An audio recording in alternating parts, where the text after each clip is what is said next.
Hello, hello. Welcome to the Takedown. I'm your host, Nick Nowlin, and here we're subverting power, radical thought. I have with us a special guest, Thomas Shapiro. I want you to say hello to the audience, Thomas, or Professor. Hello, everybody. It's Tom Shapiro. Great to be here. Thank you, thank you. I'm glad that you decided to spend this time with us and to talk about some of these things, that we have to talk about today. And I think for the last couple of episodes or some of our last conversations, I've been increasingly finding myself more in a racialized politics niche, and I think it's because in the common discourse that we see going on the left, there's a almost blatant refusal to deal with America as a racialized hierarchy, and I'm not sure if it's conscious or intentional. I just think it's turning out that way because of America is the way that it is. And so I think we need to start bringing this information to light and having people really understand why, something like a universal policy may not be the best prescription towards reaching some of the goals that we're trying to reach. And that's why I really lean on a lot of your work in trying to get leftists in particular, and even neoliberals, to really kind of understand the race question. Well, that's great. I really appreciate that. You know, I teach in a school of social policy. I'm a sociologist by discipline, and it didn't take me long to come around to understand that if race is not at the center of understanding why challenges and social issues exist, and if race is not at the center of a policy or social movement solution, we really haven't got to fixing the problem. So race has got to be centered. So part of my project has been to really work with, if you will, the intersection between economic inequality and racial justice. And I know we don't want to get too deep into the latest book, but Toxic Inequality, actually one of the animating foundations for me to do that book was to bring those two together, was to show that economic inequality and racial justice, you can't say one without the other. You can't have one analysis without the other. Otherwise, you're really missing the entire picture. Yeah, and I think one of the primary problems I have with a lot of the discourse sometimes is that it seems like we talk about social policy and like this like how the social hierarchy or the social problems that we have are kind of immutable, like they're just kind of fixed and we're not really making progress, or that we've arrived somewhere we really haven't because they're not making progress there, and we make it seem like it's because these things are immutable and they can't be fixed. And it's like, no, no, no, no. You're attacking it at the wrong end. Like, social change is great, but at the same time, a lot of things that we find in like our social relations to one another and society as a whole is a lot of times influenced by the economic structures that we live throughout our lives, that the economic structures and institutions that are in our society that kind of structure life in a certain way, and it kind of produces these outcomes. And I think that when you look at it from the social aspect only, and you're not kind of following like the dollars, you kind of get lost in that. And I think that that's really like that my biggest critique with like with I would say a racial neoliberalism is because it kind of focuses way too much on the social and doesn't talk about dollars and doesn't talk about policy. What would you say about that? I think that's spot on in so many ways. Let me say a word or two about universalism first, and then I would really love to backtrack and talk about the wealth in particular. Hmm. Um, I've been in the many hats that I wear. My advocacy hat and political hat has me working with a lot of local and national advocacy organizations and community organizers and community groups. And I would say for the last decade or decade and a half, one of the biggest challenges, if not struggles, has been around getting people to see that a so-called universal solution um, is one that really doesn't solve the problem you're trying to get at, and to get people to begin to understand who's left out when you talk about universalism. So I won't name the organization or two in particular, but I think because of what's sort of constructed and ingrained about the American dream and the American ideology, really fits into that universal mode, that you want to lift all of those, rising tide, the universalism lifts everybody. Well, it doesn't. Poverty is not the same if you're African American, Hispanic, or white. And it's not the same because incomes might look somewhat similar, but the level of financial assets, the wealth, if you will, that whites in poverty have is not much at all. In fact, it's extremely scanty, but it still provides a lot more coverage for emergencies than what African American and Hispanic folks in poverty have.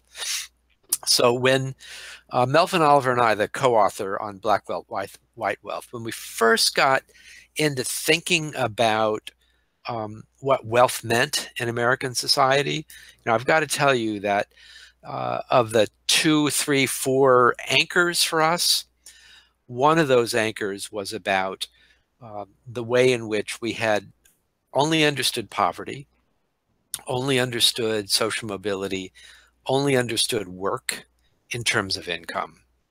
So prior to some of our work, when someone was asked, well, what's the financial equity or disequity between whites and blacks in American society, the standard yardstick was to look at the median income of an African American family and the median income of a white family, and you kind of came up with a ratio, depending on the year, somewhere between 54 cents on a dollar to 59 or 60 cents on a dollar.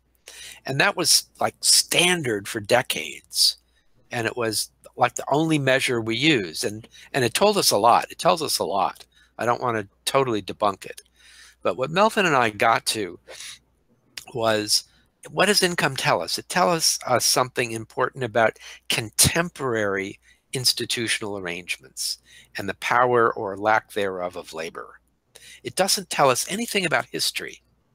It doesn't tell us anything about what went on in the previous generation.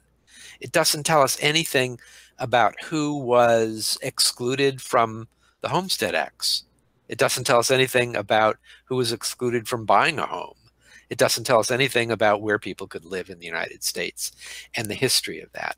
And we had the probably naive idea or aspirational idea that wealth, because it can be passed along in families and is passed along in families, can actually open up a window to the past and can start to bring the history of race and the history of exclusion into the contemporary conversation about racial injustice and economic inequality in the United States.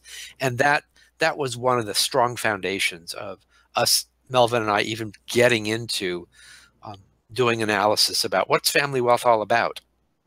And so that's really where a lot of this starts from. We could talk about some of the other anchors, but let's stay there for a moment. I want to ask you a quick question, because we're using the word wealth, and you're talking about the transition from understanding things in terms of income, which is like a snapshot, like an instance in time rather than a continuum, right? I want to ask you, did you have like a transitory step? Did you have like a step where I used to think that income was like a snapshot? This is the problem that's happening right now, and wealth is like the result of accumulated income inequality over years, expressed like, income is more like a flow, and then wealth being the stock. Did you make the next step where you're like, actually, I heard someone else say it's actually that it's not that income and wealth are related in that way, that wealth is like a even bigger deal than it is more like an accumulated income effect? Yeah, I think that's right. So just quickly, we think income is what people get for the paid work they do, or the substitute for not being able to work. Mm-hmm. Wealth is more of a storehouse of accumulated financial resources: stocks, bonds, equity in a home, gold rings, whatever it is that can be sold. And that's what American families use to get ahead. That's what American families use for emergency purposes. So for us, one of the other anchors is that it's not, sort of ironically, I guess, if not tragically, it's not until the mid-1980s in the United States that we have publicly available data, information about the wealth, the assets of American families. The first surveys about it, where it's included in surveys, don't start until 1984. So the political and the social science neglect of wealth is partly theoretical and partly a lack of data. So when Melvin Oliver and I had the opportunity to begin to analyze what family wealth was about, it just, in our minds, was going to open up so many different things. And that's, we were almost working alone on this and going back and forth. There was no literature about it yet. So for us, it wasn't really a midway point. It was more, it became available for the first time. And we understood naively, we understood that it had all these potential aspects to it that social sciences and the left in particular had been amnesiac about for so long. Now, the other part of that, and this, the Black Wealth, White Wealth comes out in 1995. So we start working on this years before that. But Melvin and I are also thinking really hard about the affirmative action debate, and I'll call it a debate in the United States. And we felt then that the affirmative action contentious debate was really much more of a philosophical debate, much more of a political debate. There was no evidence people could bring about what's the impact of the past on the present. Right. We basically had one side that said, well, the past was, maybe it was horrible. We'll admit to that, but it has no bearing on what people individually do today. And the other side, of course, saying, well, the past is prologue. The past has, sets different starting lines. It sets all kinds of things. So looking at family wealth, we felt would, again, crack open that window to the past that might tell us something about affirmative action, that the past really does matter. Now, what people do about it, affirmative action is not our particular solution, but it really brought evidence to bear for the first time. And see, what's strange about this is, like, I also remember that, I was very young at that time, but when I read back, some of the arguments made at the time about, diversity being a worthwhile goal, as like an institution, we should seek diversity, and these things are better for the students and better for the institution as a whole. I was like, this sort of moves away from the original intent, the historical intent of things like affirmative action. And we're specifically talking to groups of people that were denied access to certain resources, that denied the ability to access certain things in America at particular times in America. That there's a historical reason for why that's put in place, and that kind of gets lost when you start making a universal diversity narrative. And just being honest about it, just to add the little flair and spin on this, not to denigrate any group or anything like that, what I would say is that there are incredibly diverse places that are totally devoid of Black people. So, diversity can be diverse. You could be diverse in one way and then also be, 100% in line with America's racist past in another. And so, like, I think that we have to kind of keep that in mind when we kind of take on these narratives. Oh, I'm sorry, Professor. Are you still there?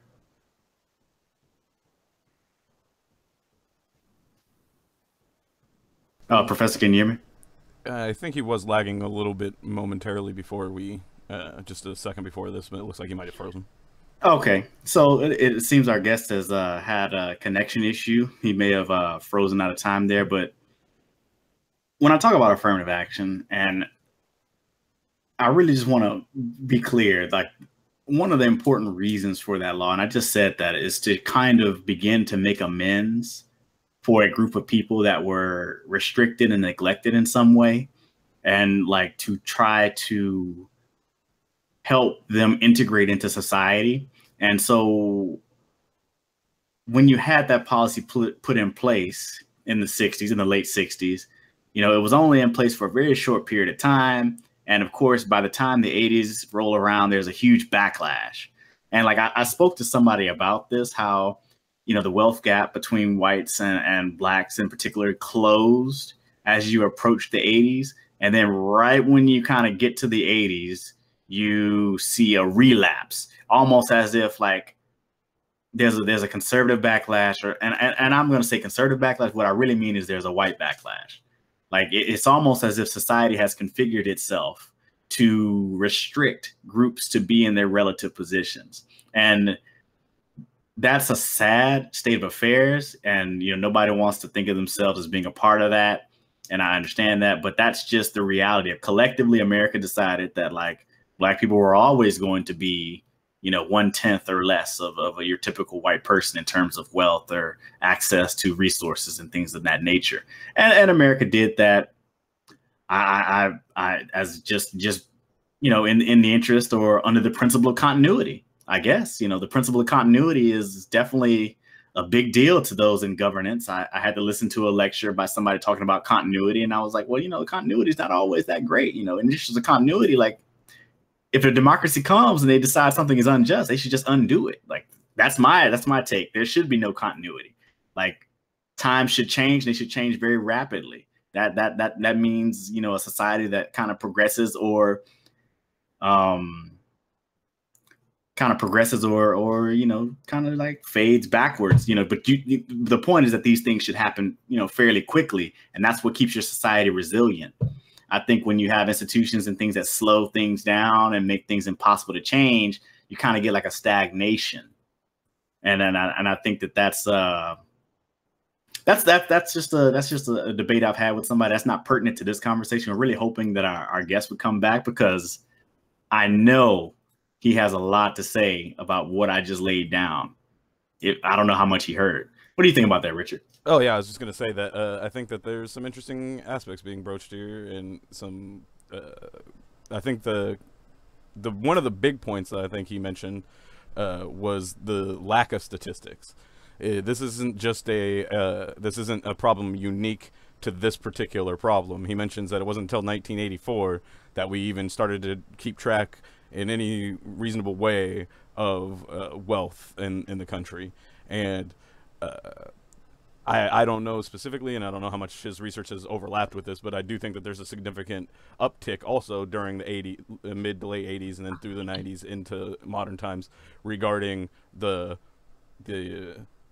proliferation of the celebration of individual wealth, where people were being, you know, Forbes magazine grows during this time, you know, the lavish lifestyle. This is when video and television is really also more ubiquitous, so the imaging, like the imagery of wealth, becomes really popular. You get Robin Leach and Lifestyles of the Rich and Famous, you get Cribs, you get, you know, car show, you get all this stuff celebrating and recognizing wealth. And I think that was an animus for the source of a lot of the understanding more of those statistics, rather than an effort to actually understand how wealth across distribution across the country impacts modern society or policy. And so, and I personally think that we see parallels also with something like, you know, police killings, in that there's a benefit to a certain group of people by keeping this type of information secluded or reduced to a certain group of people that actually have access or can interpret the information in a way that can shape policy. So those are some of the highlights that came to my mind. Give me actually I want to come in and actually say something about that. Like, I forgot to mention when I was talking here that it's not that wealth is the accumulated problem of income inequality. It's that wealth is the direct result of government policy that made certain people available. I mean, certain people able to purchase and hold assets that generated value over time, and that has nothing to do with their incomes. And that's why it's almost like wealth is separated from income in a way. But at the same time, wealthy people have the ability to do things that people that do not have, I mean, the people that don't have that kind of resource to basically tap into, they can do things that you cannot, that improve their incomes. So it's like, really what it is, it's like, it's not that income inequality has gone on for so long now we have wealth inequality like I thought. That's incorrect. That's looking at it in a linear thing. We live in a complex society. What it is, you know, you move into a neighborhood that's all white, that you were redlined, I mean, that black people are redlined out of, and like 20 years down the line, there's all this development in that area, and now the house is worth $2 million or $1 million, and you bought it for like $100K, you know, 30 years ago, and now you've got like all this free money. You sell that and pass it down generation to generation or something like that, and like you can tap into that, use that money to pay for people to go to college cash. They don't come out of school with any debt, things like that. Like those are just like typical examples, and there's some that are even bigger than that. You can have huge windfalls. Like, you know, a developer wants to buy your property, they buy it out for $1 million cash, you paid $100K for it, and you go buy something else, or you use the money to finance a business or whatever you want to do with it. You know, that's just what wealth allows you to do. And you have a whole group of people that just cut out of that. And then you're telling them that we're all, and then you say something universal like, we're all the same. Judge not by the color of my skin, but the content of my character. And it's like that statement outside of historical context just doesn't make any sense. And I'm pretty sure. Well, just to be fair to Martin, I mean, he was reasonably aware of the context, but how it's used now and sanitized. Yeah. I was gonna say, and to be fair, when Martin Luther King used that, he also said that it's pretty unfair to tell a bootless man to lift himself up by his own bootstrap. You know, like this is. Martin Luther King understood it. He understood it very, very well. Well, and that's one thing that came on my mind was a really a good example of what you're talking about and how government policy relates towards the building of wealth as opposed to just the continuation of income inequality, building to wealth inequality. The example that comes to my mind is Seneca Village. And I imagine a lot of people are familiar with what Seneca Village is if they're watching the show. But for those that aren't, Seneca Village was basically a black-owned village in Manhattan where Central Park now is. And essentially the village was raised in order to make room for Central Park. And this is an example of how the government comes in and essentially strips that wealth out of the black community. They weren't fairly compensated, and if you look at what that property value is now, had they not just been, you know, stripped out of it, but had been compensated fairly or had been able to maintain that ownership instead of having their village traded for a park, had they done that, the value of it now is tens of millions. And it looks like our guest is back. And I said was I basically cut off where I talked about income not being related to wealth in the way that we generally think. We generally think it's like a linear relationship, and like, you know, one's a stock and the other one, one's a stock and the other one's a flow. And I was sort of like, it's actually not quite like that, because some people's wealth has nothing to do with their income at all. It has something directly to do with government policy that gave them access to particular things at a particular point in time, you know, that kind of generate a lot of wealth that they can then use to augment their income or create income generating opportunities. Or sometimes the asset itself is income generating. Absolutely. So we could talk about a whole number of historical examples. Let me just, if you don't mind, let me go with one of the more recent ones so we don't have to tax our historical memories too much here. Because it also gets at the so-called universal question. Social Security Act passed, I believe, in 1934, 1935. And it's the general belief that it was going to provide a modicum, not the only source, but a modicum of economic security in one's senior years based on how long you had worked. It's a work-based Social Security system. And the general belief is that it covered all workers. Well, the fact of the matter is that when the Social Security Act was passed, it written into the law was not something that said it's only for whites. It's not something that said African Americans and Hispanics are excluded. No, the racialized aspect worked in a very different kind of way, where the law said it enumerated occupations that were not covered under Social Security. And those occupations were agricultural workers, domestic workers, railroad workers, and a few others. Exactly the occupations where African Americans and Hispanic workers were concentrated. So Social Security comes online, and it takes literally until the early 1960s through social movements and reform movements that bring in a larger percentage of the workforce and a larger percentage of workers of color. And so what that means, among other things, is that in one's old age, and if one was injured on the job, if one were the son or daughter of a worker who had deceased at an early age, or the spouse of a worker, chances were that if you were an African American, you didn't have coverage. And if you got coverage later in life, you hadn't qualified for as many quarters, and your monthly payments from Social Security were not nearly as high. Now, that's a totally racialized major social policy in the United States that we don't think of that today. We think of it as, well, Social Security is this great, and I do think it is great, but we often add the adjective a great universal system.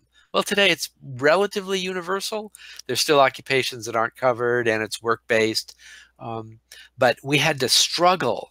The civil rights movement had to struggle, and the Cesar Chavez and the farm workers had to struggle to bring their workers into that system. And so whatever wealth those families had that were excluded, they were dependent on that in their older age to a much larger extent than workers than mainly white workers. And let's be clear, it almost turns into a sort of extra burden that's carried that other groups may not necessarily carry. Like if you were in a group that was excluded from that act, that means if, when you were too old to work, you had to depend upon, your family to basically sustain you basically. And this is something where many other families that were included in the Social Security Act, they were able to still remain independent for the large part, by and large, and they were able to not have to add burden on the next generation, having to take care of an older individual of the family. So that's just something that kind of, hey, the next generation's burden taking care of the old, whereas you have a whole other group that's not even bothered with that. In fact, their elderly are able to largely fend for themselves and pass down things rather than using up whatever they accumulated over their life, just trying to survive. And that's a huge issue. Yeah. The whole process works exactly like that in kind of an unvirtuous cycle. Yeah, and I think I talked about this on another show with someone else. I want to run it by you just to see what you think about it. But I was like, I would call that a universal policy that was racially conscious, but just racially conscious in a negative way. That's absolutely right. So there's a lot of conversations we can have about that. One of the historical facts is that the NAACP at the time where the legislation was being considered testified before Congress that it was consciously excluding a large percentage of African American workers in the United States. So it was not as if this was, oh, gee, by the way, it happened to turn out to be the case that, no. The fact of the matter is that it was up front. People who had ears to listen to the testimony, who had eyes to read about it, knew it. And certainly the historical interpretations differ a little bit. One interpretation is that the Southern Democrats at the time, that exclusion of domestic and agricultural workers was the price that they extracted from Roosevelt to have Social Security passed. Well, I mean, remember their primary goal, as another person that I like to read says, sometimes in the South, I'm living in the South myself, there's a tendency towards preserving the Southern way of life whatever that may mean. Generally, when I hear that, or I start hearing about Southern tradition and they start talking about that, I kind of roll my eyes. I'm still quiet. I don't say anything. I don't want to rock the boat. But generally speaking, I remember that means that I'm, people who are just like me, and, people who share, being racialized in the way that I'm racialized. That means that I'm always going to be cut out or burdened in some way or encumbered in some way, because that's preserving the traditions of the South. And there's a lot of continuity. Like when you talk about governance, continuity is a big thing. You want things to remain relatively stable. You don't want things, upheaval every 5 or so years. One of the things that keeps America fairly contiguous is going to be, sad to say, racialized hierarchy and keeping racialized groups relatively oppressed. And also, I forgot to mention, while you were gone there, I sort of mentioned that, like, when you were talking about affirmative action before you left, I was like, once you see a policy like affirmative action get in place and you start to see a reduction in racialized inequality, it seems like right around the late 70s, you start to see a backlash at the same time, almost as if society has grown accustomed in certain ways to people being in their same relative positions. And you see like a reversal in trend, and you see kind of like it kind of goes back to the way it was. And now I would even say even going below where it was during the 60s. Yeah, no, I think that's spot on in so many ways. Post-World War II to the late 1960s, early 1970s in the United States was an incredible time of both economic growth and economic prosperity, of which virtually all groups shared in, not equally, but the standard of living rose for any group you could talk about from the end of World War II. Now, inequality also got a little bit worse at the same time. So there's both the absolute measure and there's the relative measure. But that closes off in the early 1970s. And that's when I, in my view, the importance of power, order, status politics, wanting to move back to an older era, that becomes much more politically palatable for some groups in the United States who feel challenged, that their status is challenged, at the same time that their economic livelihood starts to stagnate or stall, and they start to everybody has to start running in place. From the early 1970s up until today, I would argue strongly.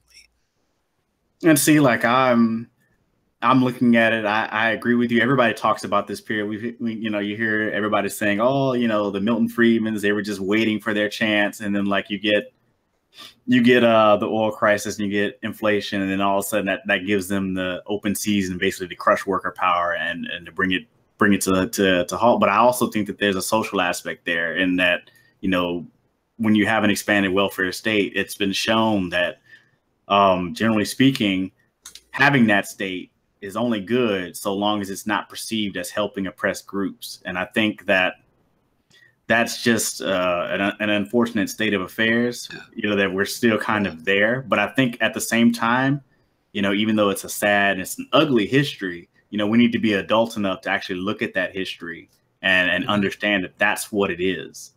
Mm-hmm, mm-hmm. And I think when you kind of adopt like a social policy only, like a we have arrived and we've overcame kind of politics, or that like, hey, only voter suppression is important and everything else is not important, or everything starts and ends with the prison industrial complex, you're missing out on the whole picture.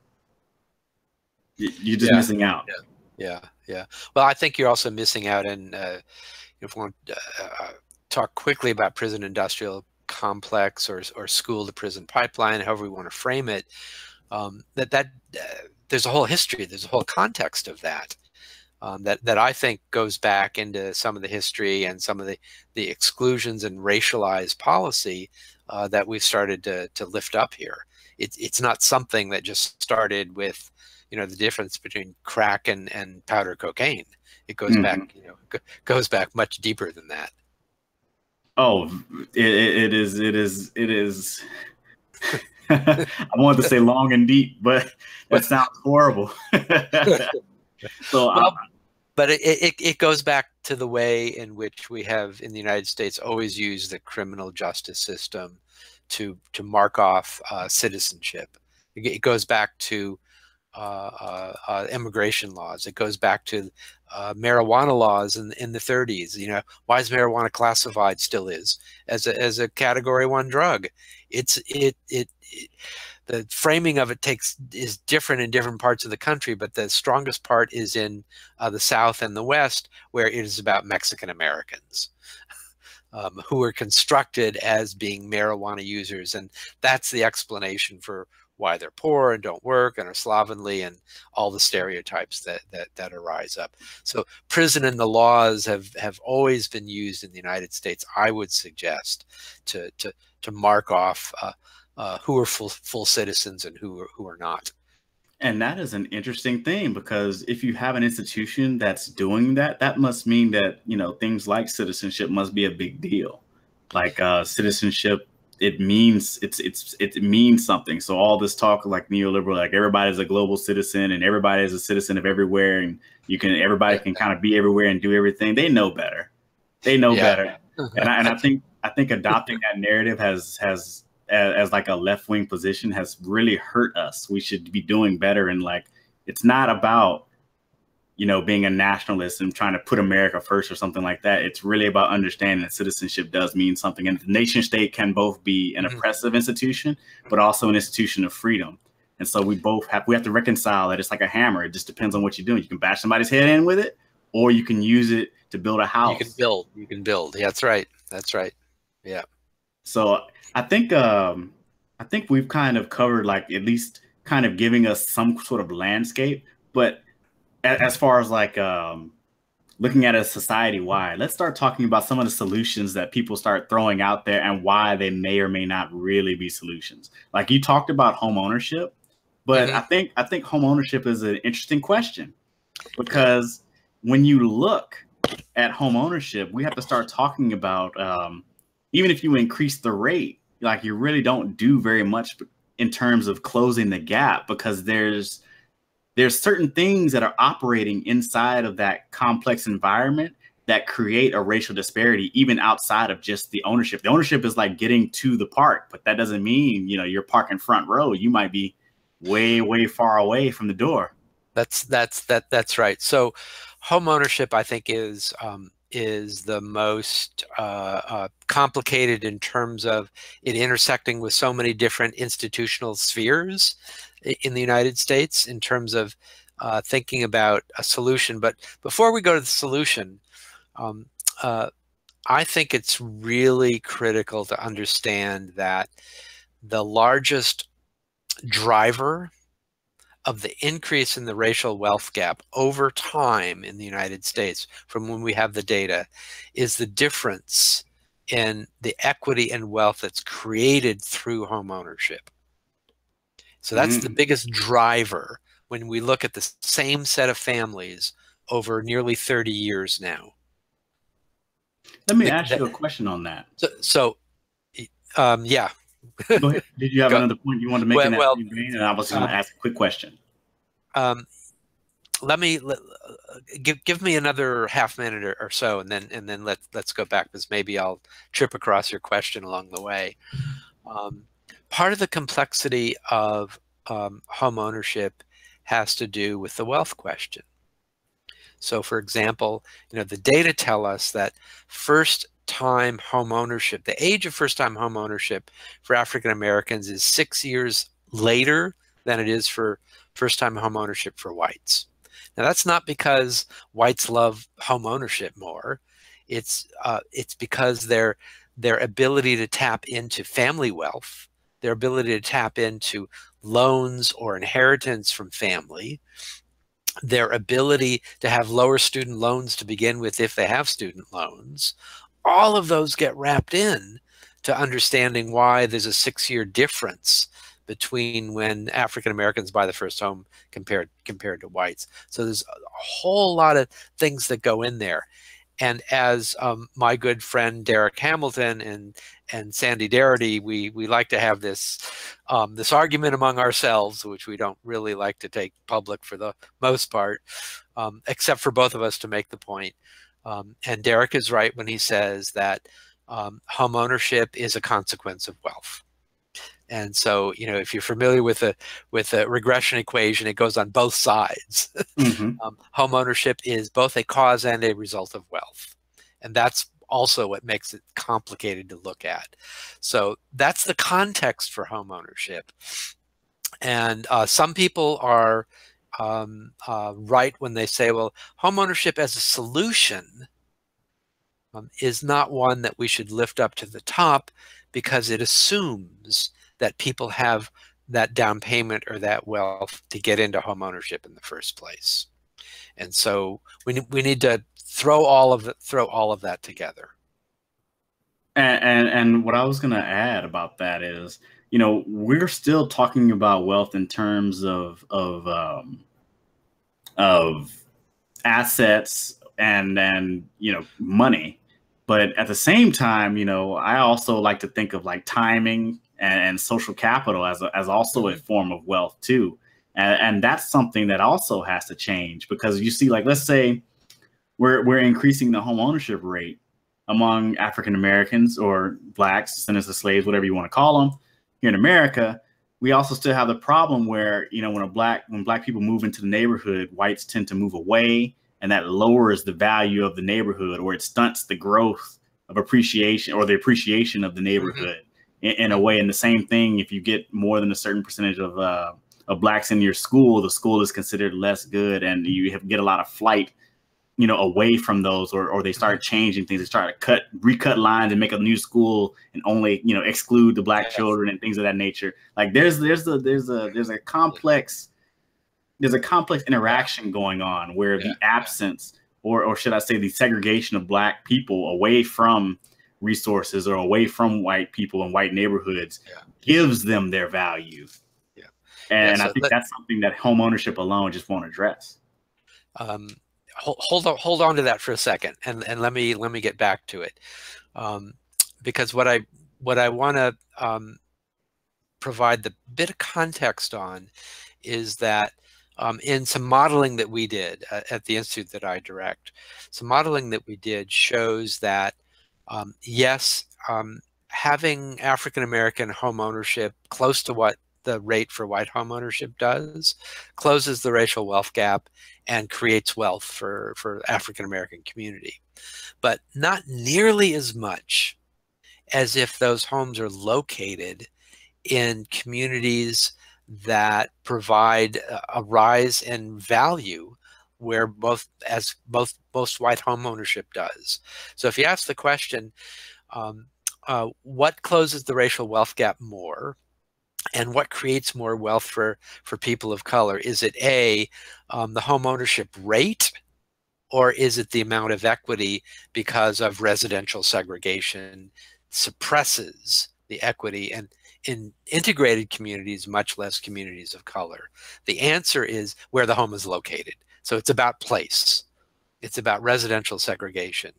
And both the advantage and disadvantage is two sides of the same coin. And I think what you're getting to is absolutely right, in that it's got to be looked at as two sides of the same coin. The advantage is not created without the exclusion of families of color, and the disadvantage is created at the same moment that those families are excluded and put into other communities, or steered to other communities, shall we say, where the value is less, where the schools are not the same quality, where the environment is not the same quality, where the green spaces and parks are not the same quality. That's part of the human and the social capital equation that is tied, I think, to the wealth question. It's about place. And also, you know, sometimes it's not even so much like the place. Sometimes by nature of being where it is, like, you can create development. And what I mean by that is, it's not like they say, hey, you know, let's move here because this is a great location. Sometimes you have enough social and political capital that you can make a place a great location. You can create great locations to be wherever you are. And I think that's, you know, that has more to do with like how the city is governed, where the development from the government comes in. Like those types of things really add into the equation. And like, I think sometimes when people are talking about home ownership, they just completely ignore that stuff. Like they're just not even looking at it. Yeah, I think, from my point of view, that's the real progressive stance is one that asks for development in place, is one that helps to create the infrastructure and the community that allows that to happen.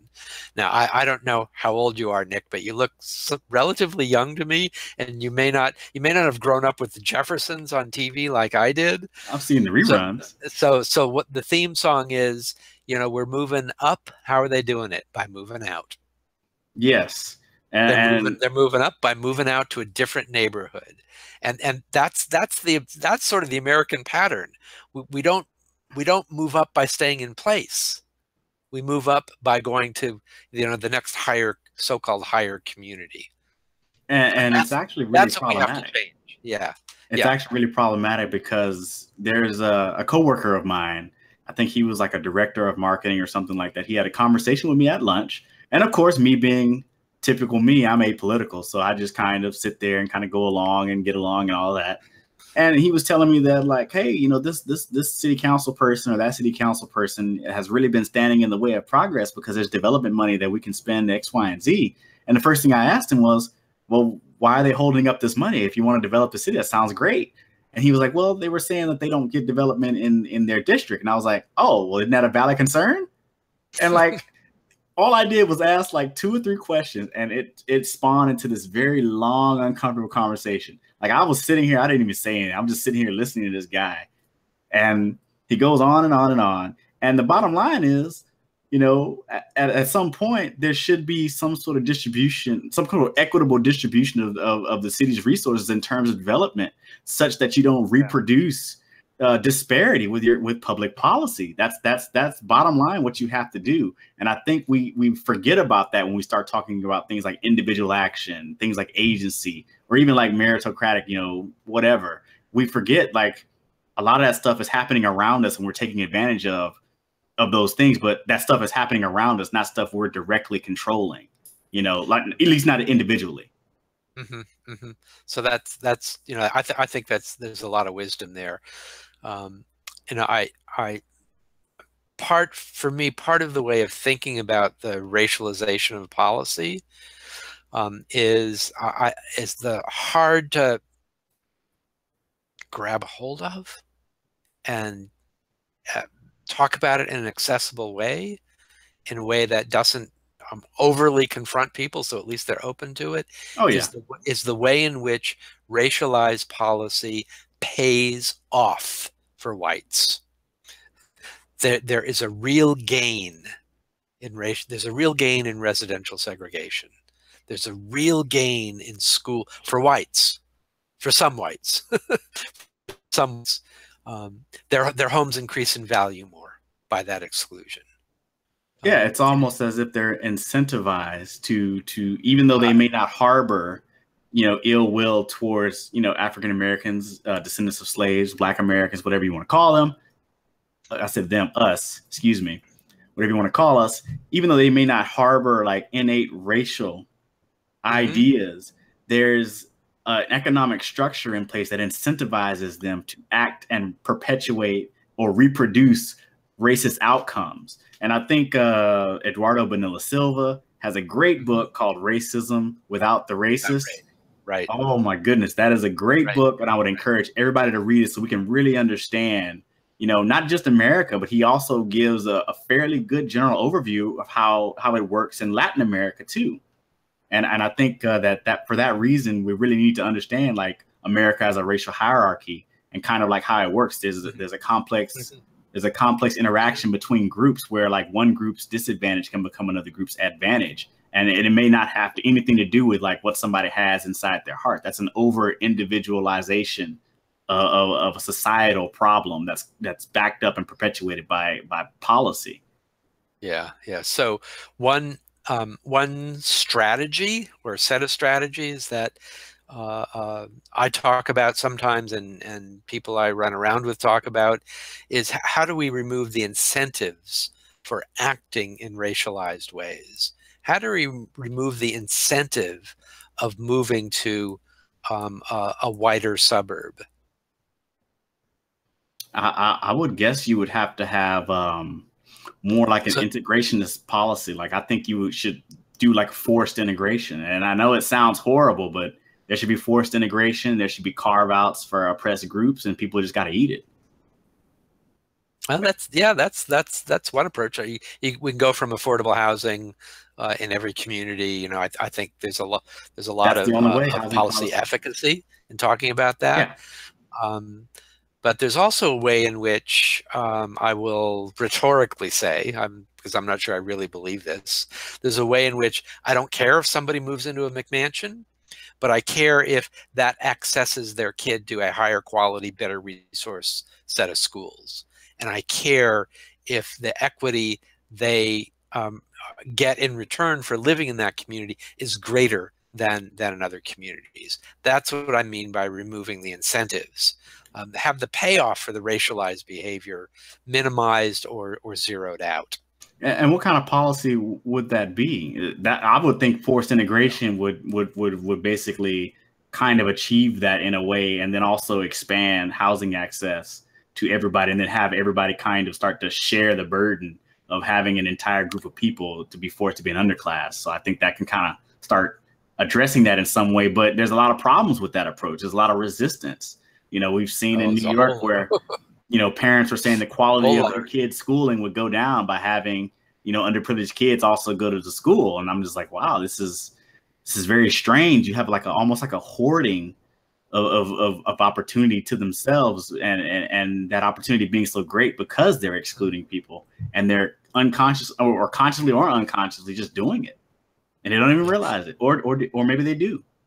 I think that some, whether it's conscious or not, people do.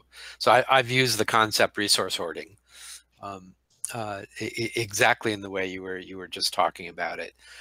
People understanding where the resources are, and wanting to keep and create greater advantages for themselves and their community in that way.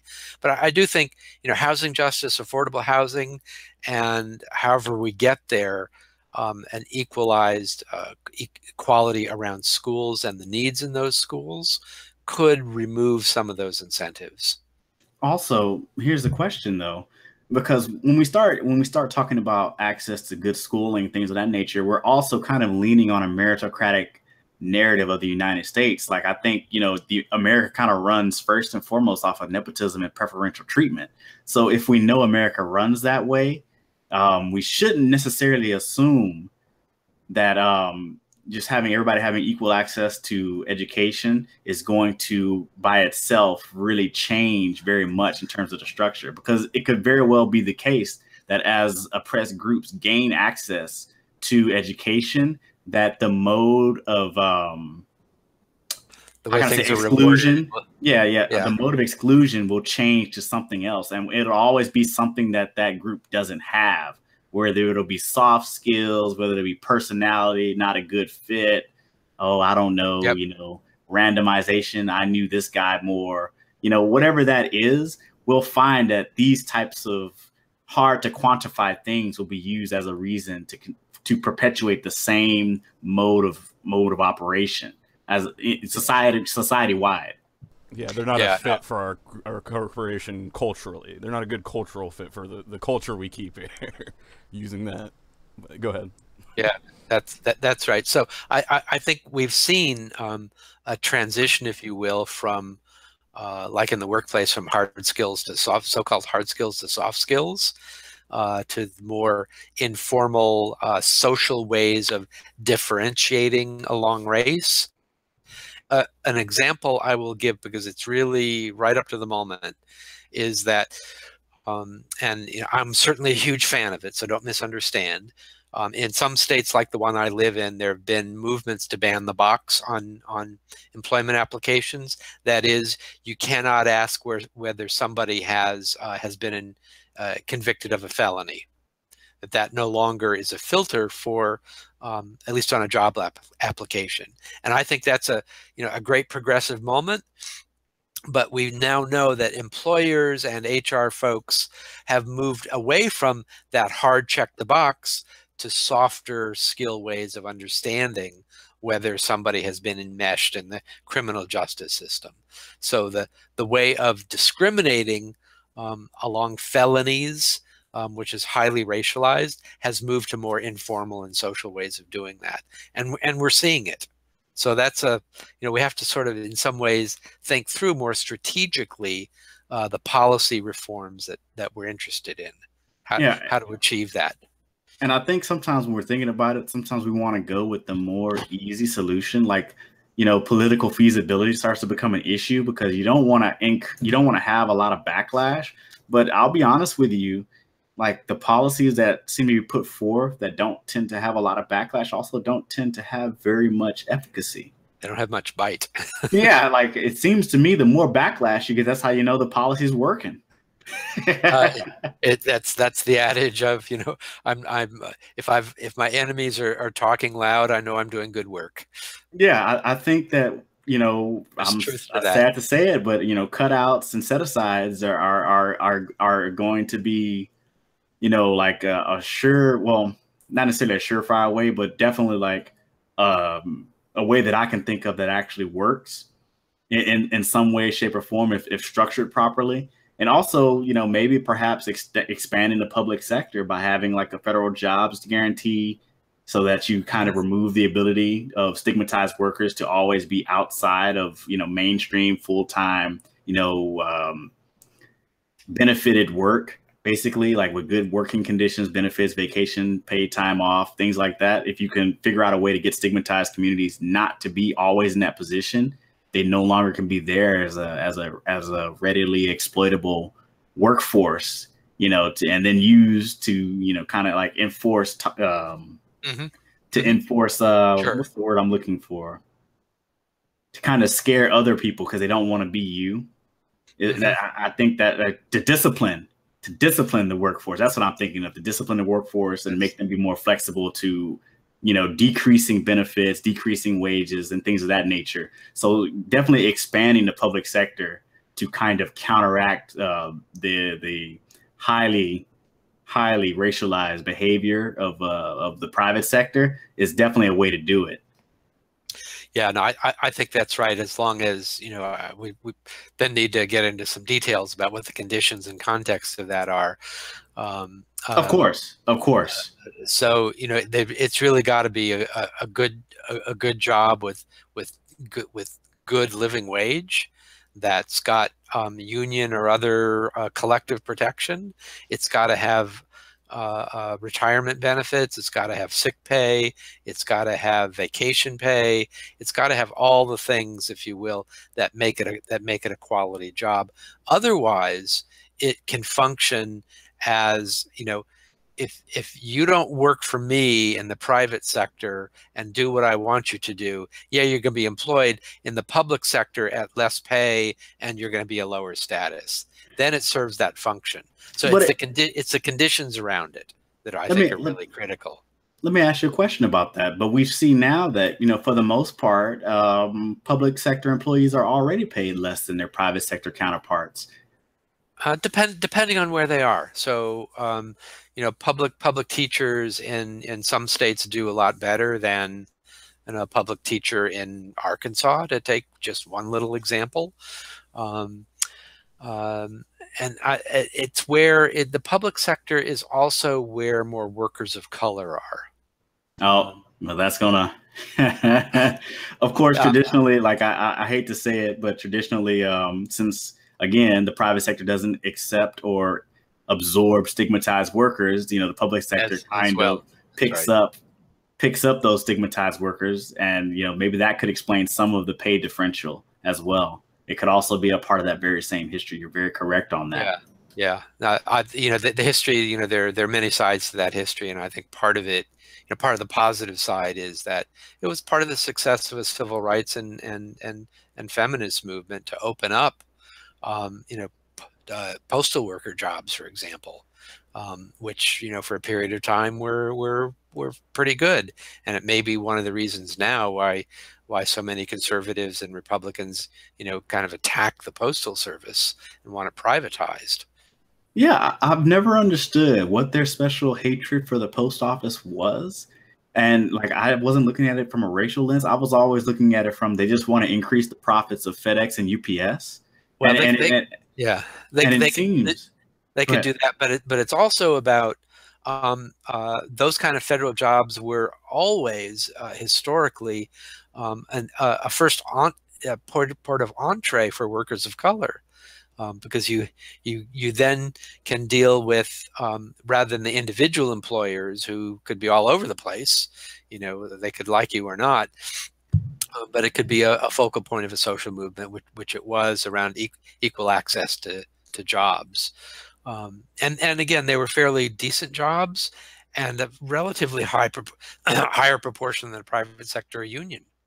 And That's and that's and I want to add to that also, like, people will talk to me and they seem to not really appreciate the full gravity of something like a federal jobs guarantee, because they see it as like kind of what you described the first time, where if you can't get a good private sector job, you just get a shitty public sector job. And I was like, well, the point is that I envision, instead of it even being like the lowest rung on the employment ladder, like I would envision, like, when you actually start your career, you can have a career in public service, that, over years and years of experience, you gain skills and stuff, and you can move up the ladder in public service and have an infrastructure there that would mirror in some ways like what you would do in a corporate world, right? Like, absolutely. So and go one ahead. of the points that again, my I don't know if you had him on, but my friends Sandy Darity and Derek Hamilton, who are I've prime had proponents of federal dairy job guarantee. twice. One of the points they make is that with a federal job guarantee, you basically then have full employment, and that has the economic effect of providing more potential organizing and collective power for workers, whether they're public or private, because you've removed that reserve army, the unemployed, if you will. Yeah, I think And that's important. That's important. yeah, I've said this many, many times. They say, well, you said the jobs guarantee is like a silver bullet. I was like, no, no, no. It actually sets the stage, the foundation for where the real fight is really going to begin. Because, to be honest with you, we haven't even really started to really struggle against what we're up against in terms of the political economy of the United States. Not even talking about the race question. We're unable to even deal with, some basic questions about the role of government, self-governance. Like, a lot of people don't even know how to do it. Like, self-governance is a foreign thing to them. And like, I'll even hear, very, very, very, very smart individuals tell me silly things like people can't govern themselves. And I'm like, well, no, nobody can do anything you haven't been taught to do. But if you teach somebody to govern themselves, they will govern themselves. Just like you taught somebody to put on their pants or tie their shoes. Like, don't get mad at somebody because they've never been taught to do something that they can't do. Yeah, we'll get there. We've demonstrated we can do that, I think.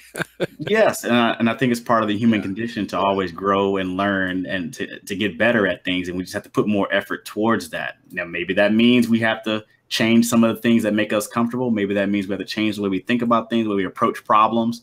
But that's what being alive is. That's what being human is. That's what progressing as a society is. And I think that that's a worthwhile goal. And the last thing I want to say is, I know we're kind of up against the time limit here. Is there any other points that you think we kind of didn't really cover? Because we can kind of go in there and try to get a general overview. We could go forever. I could go forever. Just because the chasms and the challenges we're talking about are so profound, but they're so much more important than they are profound. So we really have to dig in. Maybe at I don't know, maybe at some point it's probably unfair towards the end of a conversation to raise the R word, reparations. Oh, you know what? I feel very, very, very, very, very badly that I just didn't even bring that up. And it's because I don't know if I've internalized something, but like, it's at the top of my list. Like, when I hear somebody talk, particularly like if we're talking about politics or a politician, if they can't voice some sort of reparative justice. I don't like to use the word reparation because it's been branded badly. I want to say reparative justice for those who've suffered historical wrongs that are perpetuated up until today. If they can't speak about that very clearly, I really don't have much support for them. And I would hope that as a bloc, Black people as a whole would start to adopt this position so that we can kind of force that to be more a part of the left-wing conversation. Because I think right now It's just not. And I think that's what's been standing in the way of really gaining that coalition that you need politically to really start getting some of this stuff put forward. Yeah. Yeah. So we need another hour or 14 hours to really chew into that one. And it would be a great conversation. But one of the things I would just say is that it's the reparations conversation is exactly the conversation that divides the so-called left. I mean, that's exactly the line where most progressives, especially white leftists and progressives, will say, we can't talk about reparations because that's going to divide us. And if we want to get to middle America, we can't go there now. And I've heard that, you know, now for decades. But everything we've talked about, and all of my work for the last 3 decades, dare I say, maybe not intentionally, I don't know what's in the back of my mind, you know, deep in my heart, but it builds a case for reparations. I think so. I think this book, Black Wealth, White Wealth, you know, I throw it up. I use it all the time as like, if I'm trying to radicalize a mind and I'm trying to get somebody to really understand the racialization. I don't know if you guys can see that I had some glare from my screen there, but when I'm trying to get people to really understand that, like, saying that you can't talk about reparations or reparative justice, or you can't do anything about the past, and it's the past is the past and it's just over. That is really why there is no coalition. You know, like, you're basically a part of like racism without the racists. You're basically on that other side when you toe that line. And so, you know, this book is a really, really good book. I think that when you're talking to leftists and neoliberals alike, introducing them to this book really kind of opens their eyes. This book is right along. It goes right up there with, you know, Color of Law.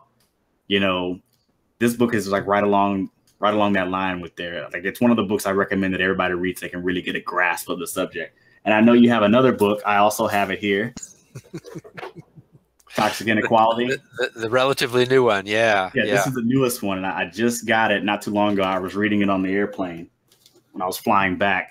But I want to both basically get those books basically plugged on the show so that everybody knows to go pick those up and read them. They are fantastic books. And I want to actually thank you for your work. I think your work is incredibly important, and thank you for having this conversation with us. I hope to do it again, and we can talk specifically about reparations. Yeah, I would love to do that. And, you know, I don't know if this is the right forum or not for it, but, you know, I would love to be, you know, in a real serious conversation with, you know, Sandy and Derek and maybe Coates and some other folks. Oh yeah, because there's a lot to talk about, and it's not open and shut. There's a lot of context, a lot of things that have to be gotten right. I had the opportunity in 2011. I spent 6 months in South Africa, and I went there to understand better the challenges that they were facing in terms of constitutional and legal mandates around wealth and race policies. They're trying to figure out, you know, what was transferable, what wasn't, how the contexts were different. And there's a lot to learn, a lot of things not to repeat from that experience. Mm-hmm. But I think in terms of like a Truth and Reconciliation Commission that paves the way for a lot of things, and the way, you know, Black economic empowerment is done, there are a lot of good models for us to look at. And I really wish Derek Hamilton would come on the show, man. I'm really interested in how you two have different work, because I remember when I spoke to you, you said there are some differences in how you approach some of the things there. But having this conversation with you, like, I'm finding myself hard pressed to really detect them. Yeah, well, it gets, you know, with two academics at some level, it gets to, sometimes it's in the details and it's far down the line. But basically, it's just a question of balance. Sandy and Derek tend to put, and rightly so, we're both rightly so, they tend to put more of the balance on the historical past, and I tend to put more of the balance on contemporary institutional pathways to racialized policy. So that's you know, but both parts are important, and the whole has to be brought together. It's a question of who you're dealing with, constituencies, and what your work is. Okay, so now you know yeah, when you start talking about that, like, okay, that makes more sense to me than we were talking before. And I was like, what? You guys are saying the same thing. What? What? But I guess, like you said, the devil's in the details. And I want to thank you again for coming, Thomas. We'll go ahead and close Pleasure. out the conversation. We'll probably edit the part out where you disappeared for a second and I kind of just rambled. We'll probably edit that out. I think we could just say I felt insulted and left the room. Oh, no. That's always my secret concern every time that happens. How can you be insulted? Look, I have 3 of your books right here. Obviously, I'm a big fan. I did have one quick question that I was hoping maybe you might have an answer. Maybe you don't have one on offhand. But you mentioned that the statistics on wealth didn't start coming in until the mid to late 80s. Are there statistics now that you would desire to be able to find, or that you wish were being collected, or were more detailed, or anything like that doesn't exist today, or is minimal at today's standards? Are there statistics out there that would help the work that you guys are doing that aren't being collected? Yeah, so it's a great question. It's also a pretty wonky one for those of us that get excited by data. At least part of a good part of me still does. The issue actually is not that the data doesn't exist, but for the work we do, for example, so like, for example, if you're asking the question, what is the impact on young African Americans of student debt? What's the impact of that on home ownership with them? You have to go to 3 different databases to get, one will give you the information about wealth, one will give you a student loan, and a third one will tell you about home ownership. And the sort of the intellectual question that makes it fun sometimes is how do we put that together? And so when you ask questions, if there's data that are missing, it's really more of putting the individual threads of the string together to make the ball. So that would be the answer. That's incredibly encouraging to hear, because if one place that I could see a younger generation contributing towards that work beyond the traditional academic part, it would be something like sourcing data and putting data, combining databases in more easily accessible and with user interfaces that are more intuitive. And so that's a really positive sign for me that that's something that could be very helpful. Yeah, it's very labor intensive, time consuming, and unfortunately sometimes expensive work to do. Nick, if you don't mind, it may be helpful to the audience, that we met through Twitter, right? Mm-hmm. I have not a heavy Twitter presence, but TM Shapiro is where people can find me on Twitter, and of course. I try to bring stuff of political interest and edgy political interest on that account all the time. And if it brought us together, maybe it could bring other communities together too. Let me ask you one quick question. You don't have to necessarily give like a long answer, because I know you're ready to go. But we have universal basic income, and we have the job guarantee. I want to know where you are on that. Oh, all of the above. No, if we don't think of them as binaries, I don't think there's I could be for either under the right set of conditions. As UBI, universal basic income, stands right now, the way it's being framed, I think is not the way that progressives want to think about it. It's basically being framed, and I'll stereotype a bit, coming out of Silicon Valley as the robots are coming, the robots are coming, the robots are coming, no one is going to have work. We have to figure out what to do. Otherwise, the economy will be so dysfunctional with 4 rich people and everybody else in poverty. So the UBI stuff comes out of, that's one of the framings of it. But on the East Coast and the Midwest, it's about the conditions of work. It's not so much about artificial intelligence or technology. It's about the changing conditions of work that really drive the way I would like to see it framed in. So that's sort of one context. The other is, get down to the design and the details. What are we talking about? $15,000 a year? 10? 50? Are people going to be still eligible for other benefits? What's the interaction with Social Security? There's just a whole host of questions that that have not been, there's no consensus about yet. So it can be a very conservative program. It could be very minimal, or it could be very robust and could, provide for a lot more human dignity. So, I've not cast my lot yet. I'm tipping my toes in both. I think there are very, very few potential transformative solutions. I think reparations is one. I think universal basic income is one. I think federal job guarantee is one. So I don't think we need to choose at the moment. It's a question maybe of which one can get us further, and who the allies would be, and who what kind of arguments would have to be used, and what does that do for us? That's my take. And like everybody that watches my show know, like, I'm hardcore against the UBI because I see it as like a Trojan horse. I'm like, oh no, that's just you get everybody stuck on subsistence, and then you can control them because this is too bad. There's not enough self-determination in that.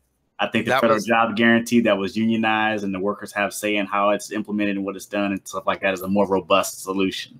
Yeah. All right. So for one of your next guests, if you've not had her already, get in touch with Ann Price in Oakland. Oh, okay. Yeah. Yeah. Ann is a real advocate of UBI from a racial justice and feminist perspective. So I don't know if you're going to buy it, but it's something you and your audience should hear about. Definitely. I will definitely take a look at that. Thank you, Thomas. Yeah, I don't want to hold you any longer. Thanks, guys. Take care. Pleasure. Take care. Bye.